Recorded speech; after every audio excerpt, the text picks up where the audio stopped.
కృషి చేశారు. మహిళల రక్షణ కోసం పెద్దపీట వేస్తూ తన పరిపాలన సాగించిన విషయం చూశారు.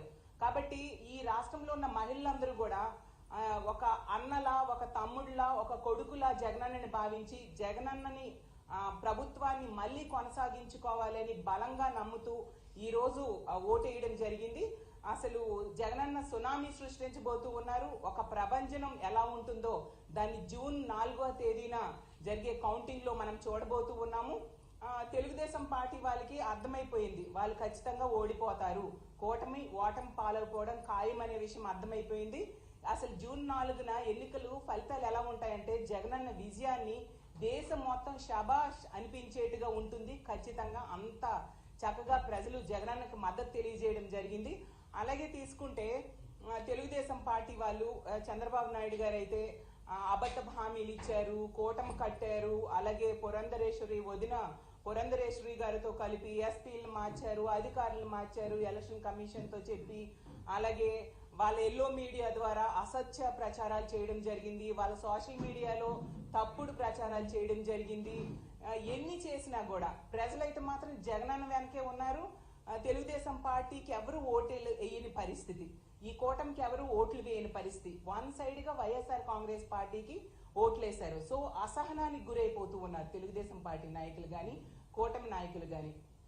ఒక ఫ్రస్ట్రేషన్, ఎలాగూ కూటమి ఓడిపోతుంది అనే విషయం అర్థమైపోయి ఇన్ని చేసినా కూడా గెలవట్లేదు అనే విషయం కూటమి మనుషులకి, వాళ్ళ కార్యకర్తలకి అర్థమైపోయి దాడులకి పురుగొల్పుతూ ఉన్నారు.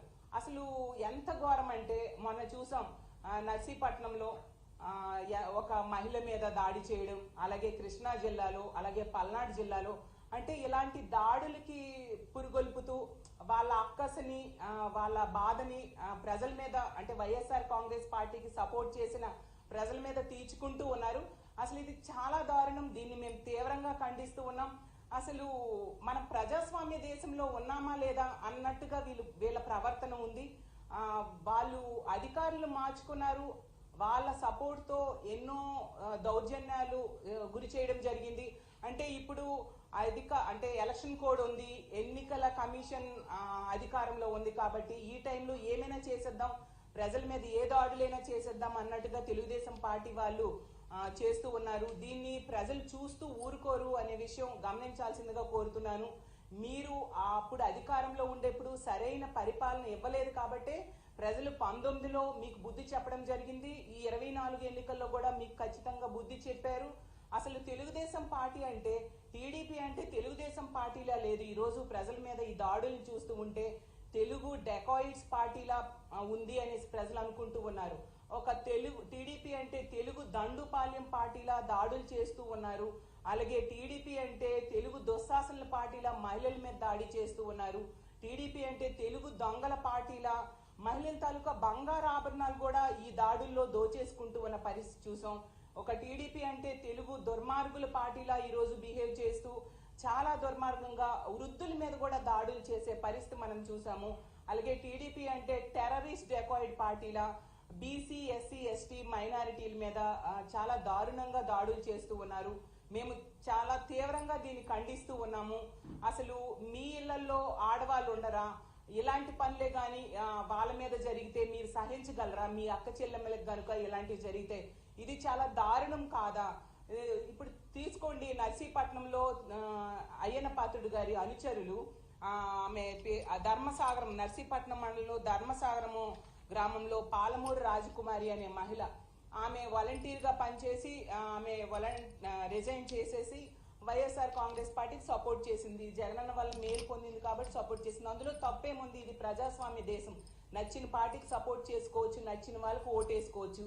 అర్ధరాత్రి ఒంటరి మహిళ మీద ఇంట్లో జ్వరబడి జుట్టు పట్టుకొని ఈడ్చి చెప్పలేని ప్రదేశాల్లో తంతూ ఆమెకి ఎంతో బాధించి దుర్మార్గంగా బిహేవ్ చేశారు ఈ తెలుగుదేశం పార్టీ వాళ్ళు. ఎందుకంటే వాళ్ళకి ఓటమి భయం పట్టుకున్న పరిస్థితి మనం చూసాం.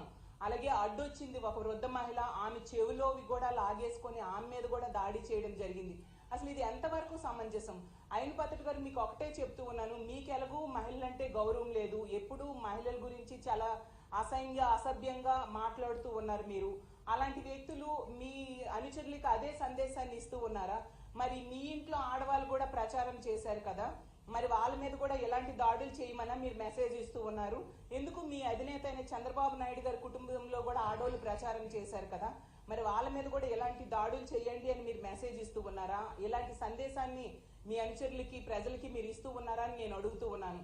అసలు ఇది ప్రజాస్వామ్య దేశం. అసలు మీరు నేను చూశాను చాలాసార్లు పేపర్లలో, ఎన్నికల టైంలో పేపర్లలో, సోషల్ మీడియాలో 10 సార్లు కంటెస్ట్ చేస్తున్నారు అయ్యన్న పాత్రుడు గారు, సీనియర్ అనేసి అనుకుంటూ. అంటే మీ సీనియారిటీ ఒక ఒంటరి మహిళ మీద దాడి చేయడానికి ఉపయోగించారా?